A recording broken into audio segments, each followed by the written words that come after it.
Hey guys, Ben from KCT here, and today we're going to be taking a look at a new light sent to us here by Feyachi.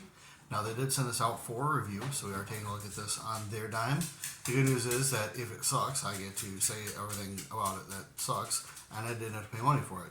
If it's good, then well, it's good, and I still didn't have to pay money for it. Now, if you're hearing a clicking sound in the background, there is a dog that is walking around here, and it's being quite annoying. So, trying to focus that out. So, everybody's doing the unboxing videos of it. We'll do that real quick. And we'll get right to what you guys care about, which is the actual light itself, how it performs, and more importantly, holster compatibility. That is the number one thing I see people talking about with this light is what holsters does it work with. They're having a lot of trouble finding it because even though it looks like a TLR1, it is not quite the same footprint. So, cute little Feyachi box. Go ahead and open it up. Silicone gel, do not eat. Instruction manual, do read. Comes with a little set of batteries there. Now it does come with 4, they are non-rechargeable. It does run on 2 at a time, so there is one and a replacement there for you. And it comes with a bag of hardware, which includes an Allen wrench, a little key fob to help you tighten it down, and some rail blocks. Now these are not Roblox, they're rail blocks, and they are designed to adapt this light to different firearms. It comes with the Glock 1 installed because if you have a gun, and you should, you have a pistol, you should have a Glock. That's why it's installed. But they have them for, looks like the Smith & Wesson. Let's see here. They have them all labeled. There's a whole bunch of them in here. So there is one for the P320 if you like negligent discharges. They have one for the T5999. The TS, what the hell is this? No, Taurus something maybe. The 1913 Picatinny rail. And the Beretta 92. So, in case you use an inferior product that is not a Glock, they do have you covered. So, good on them, bad on you if you use a different gun. So, all that Glock love aside, let's go ahead and get into the actual light itself.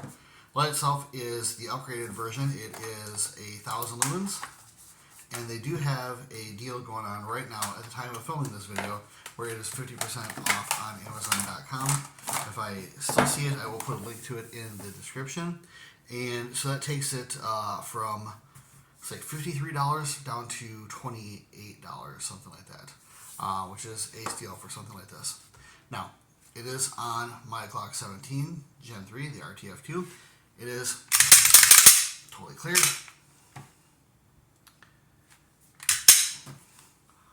So let's go ahead and take a look at that on the gun.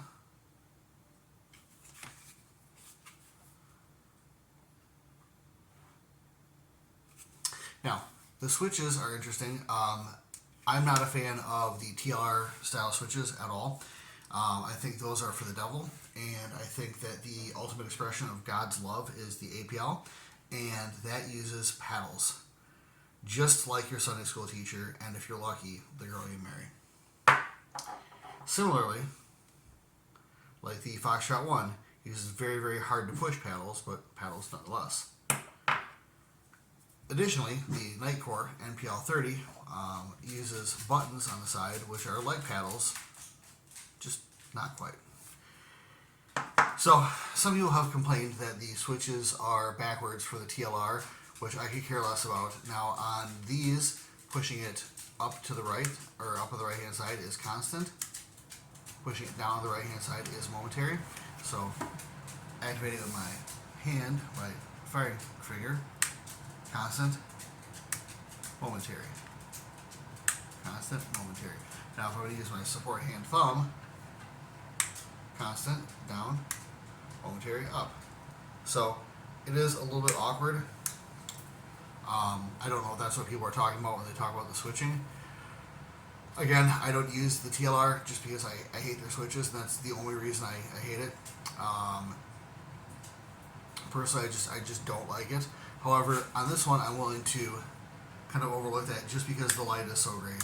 I know that the TLR HL is a pretty high-powered light. This thing is probably more powerful. It's probably the most powerful light that I own. And the beam and the candela is just intense. It's very, very, very strong hot spot on there, which I really like.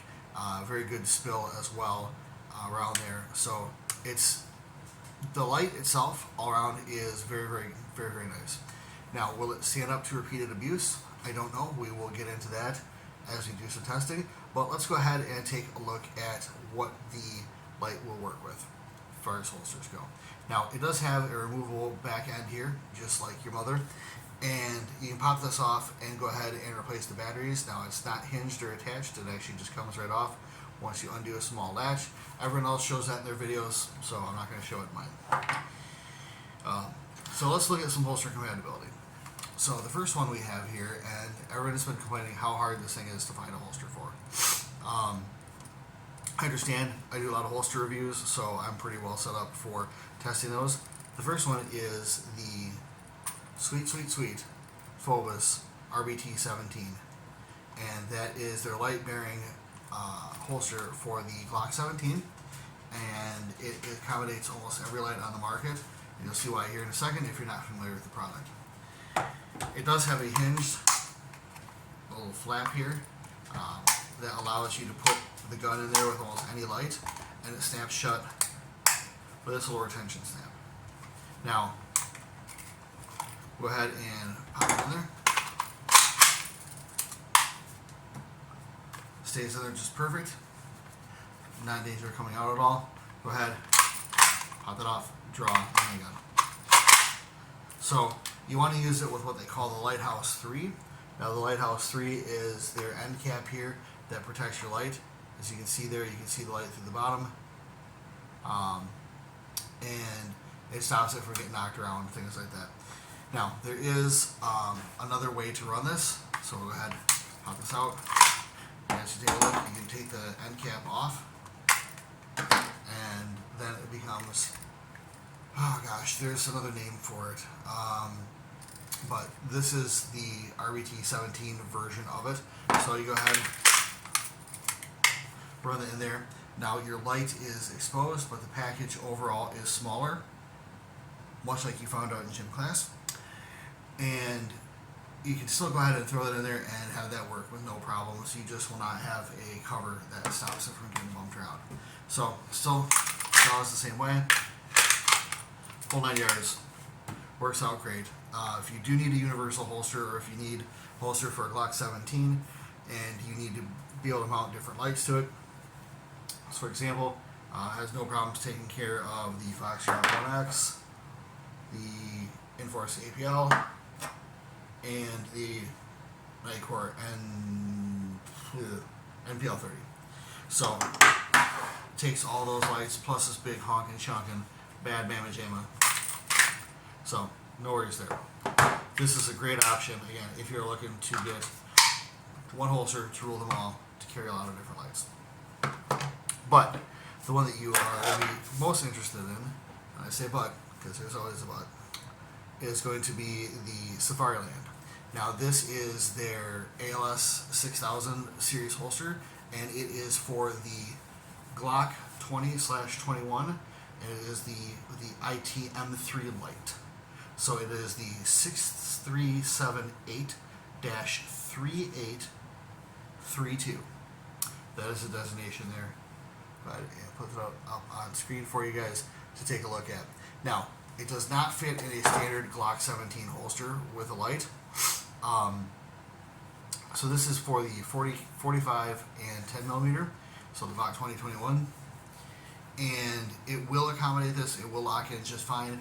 You can, of course, get the one with the SLS hood as well, or just simply the SLS. But you want to make sure that you get the Glock 20/21. You can get them on eBay. I think I got this chunky boy for right around $25 shipped, something like that. So definitely values to be had. So let's go ahead and stick it on in there. Like you say, it's locked in there completely. There is no room for it to fall out. Go ahead and activate the ALS tab, in and out, just like that. So yeah, definitely locks in there, and it goes ahead and unlocks just fine, just like your brakes. So Safariland, you can get them used on eBay pretty darn cheap. So I would definitely recommend getting something like this as your holster. I just threw the QLS fork on there just because I'm a G, and I absolutely love it. But definitely go ahead and pick one of these up. Remember that you need the 2021, not the 17. This bad boy here is the Teller 4000 from G&G, Gould & Goodrich, with some modifications done by myself to it. And it does work. It is extremely, extremely tight. It is prom night tight, in fact. And so when you are working on this, you're going to need to work it in a lot, much like prom night. In fact, it might not even happen. It's that tight. You can get it in there, get it out, it's going to be a problem unless it's smaller somehow. And the only way to make it smaller, well, you know. But it does engage the ALS and SLS systems on the holster. So, for example, push down the bail, go ahead and hit what their ALS is, and get it out of there before her mom gets home. So you can make this work. Again, you're going to want to ride the back of your slide to make it work without pushing the slide back. But you already need to either do some sanding, some custom fitting, or spend an entire weekend watching Mad MPI and working this bad boy in there. So those are the three big options that I found so far. Since nobody knows what this holster is except for me, don't even worry about that one.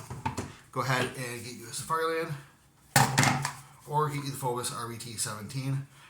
Again, these are on Amazon for about $50. Great holsters. So what we're going to do here is take a look at the light in a dark situation and compare it to the other three pistol lights that I have here, and we'll go ahead and wrap up the video. So that's it. Okay, guys. So we're taking a look at a empty hallway here, like we are filming a sequel to Skinamarink. And we're going to go ahead and turn the lights off and show you the different powers of these lights. Now, it's not entirely fair because we will be comparing 1 and 2 cell lights. However, nobody said anything about being fair like the movie Skinamarink itself. So let's go ahead, kill the headlights, we'll put it in neutral, and see what we got. So this is the Feyachi. As you see there, nice solid hot spot, illuminates very, very nicely up to the stairs and even into the following room. Next up is the Nightcore MPL-30. As you can see, there's almost no hot spot to speak of. It is a wall of light, but it barely penetrates into the room there. I mean, obviously if you're online with it, you can see into the room, but it's definitely a floody light compared to the power of the Feyachi light. So these both are 2 cell lights. Next we have the Inforce APL. So you see there, it's almost like a purplish tint to it, like a pinkish purple. It's a single cell light. It's supposed to be like 400 lumens, something like that.